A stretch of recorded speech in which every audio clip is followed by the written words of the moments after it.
Por isso a gente adota o slogan de verdade, tradição e esperança, porque esperamos que nossas histórias, além de lhe informar, despertem o melhor da alma humana. A gente vai trazer uma história que mistura as duas coisas no quadro que segue, é o Diante dos Nomes aqui no Epoch Times Brasil, onde a gente busca histórias que parecem tão grandes que é difícil de entender o que significa para o indivíduo e aborda a fundo com a história de uma pessoa isolada. A gente volta a seguir para falar da história de esperança de uma sobrevivente do regime norte-coreano que encontrou a liberdade. Vamos lá, esse é o Diante dos Nomes aqui no Epoch Times Brasil.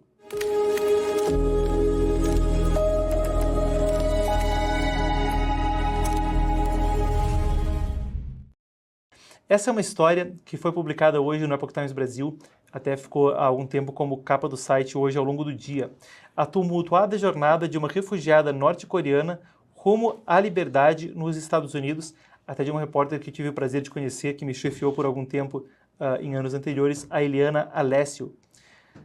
Vale a pena a gente dar as aspas e na sequência vocês vão ver a matéria aqui ao lado e vão ver a imagem dela, uma moça que passou, Grace Joe, passou por tudo, superou tudo e teve uma história maravilhosa. Para você que quiser ler a história inteira também, é só acessar epochtimes.com.br. O artigo deve pedir um e-mail, é de graça, você coloca o e-mail e já fica informado com o nosso newsletter também diretamente no seu inbox. Vamos lá, qual é a história? A tumultuada jornada de uma refugiada norte-coreana rumo à liberdade nos Estados Unidos.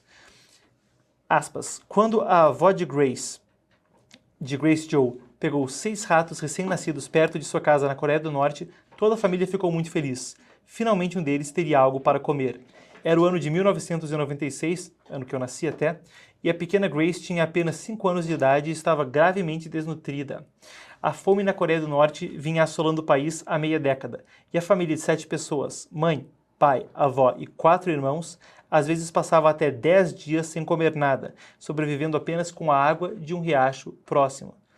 Assim, quando a família encontrou os camundongos, os adultos tiveram que tomar uma grande decisão. Qual criança poderia comê-los? O cabelo da pequena Grace estava amarelado e seco, e ela não conseguia andar direito por estar desnutrida. Por isso, ela foi a escolhida para comer os camundongos, que eram cozidos e adicionados a uma sopa com alguns grãos de arroz e milho. Não tínhamos sal, então o sabor era muito simples. Lembrou Joe, de 33 anos, durante uma entrevista em sua casa atual, na Geórgia. Veja, ela passou por uma jornada angustiante pela China. Ela, a irmã e a mãe conseguiram escapar para a liberdade nos Estados Unidos em 2008. E ela agora é uma ativista de direitos humanos que conta ao público sobre os horrores de viver sob um regime comunista.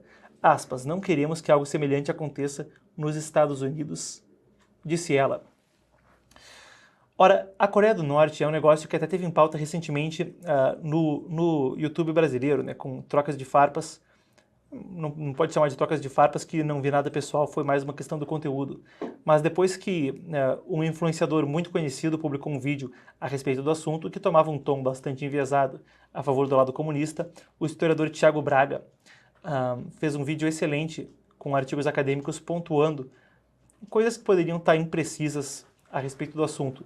E o diagnóstico que se dá é de um cenário tenebroso naquele que é um dos regimes comunistas com mais ânsia de assassinar a própria população e de impor o totalitarismo, impor o autoritarismo sobre o seu povo. O que acontece é o seguinte, a história da Grace Joe também se funde com a história da Coreia, não na época da Guerra da Coreia, mas nos anos posteriores.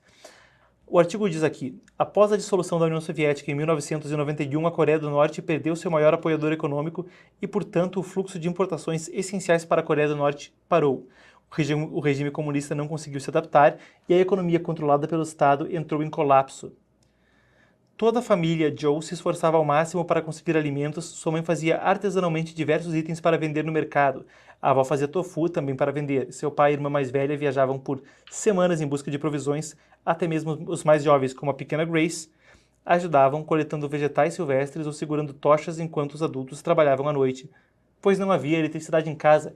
E isso é um negócio clássico. Se você vê o mapa, a fotografia de satélite da Coreia, da Península Coreana, vai ver a Coreia do Norte apagada com um pequeno ponto de luz em Pyongyang e mais ao sul, a Coreia do Sul, inteiramente acesa, ela que se tornou uma potência econômica após as décadas de miséria, ou os anos de miséria da ocupação japonesa e depois da Guerra da Coreia. Ora, a história é muito comovente, não vou ler ela inteira para a gente conseguir prosseguir com a pauta, mas vale a pena trazer esse destaque. E em 1998, é interessantíssimo aqui, eu estou passando o olho, não vou conseguir trazer ela inteira, é um conto épico assim, mas após a avó dela morrer pela fome,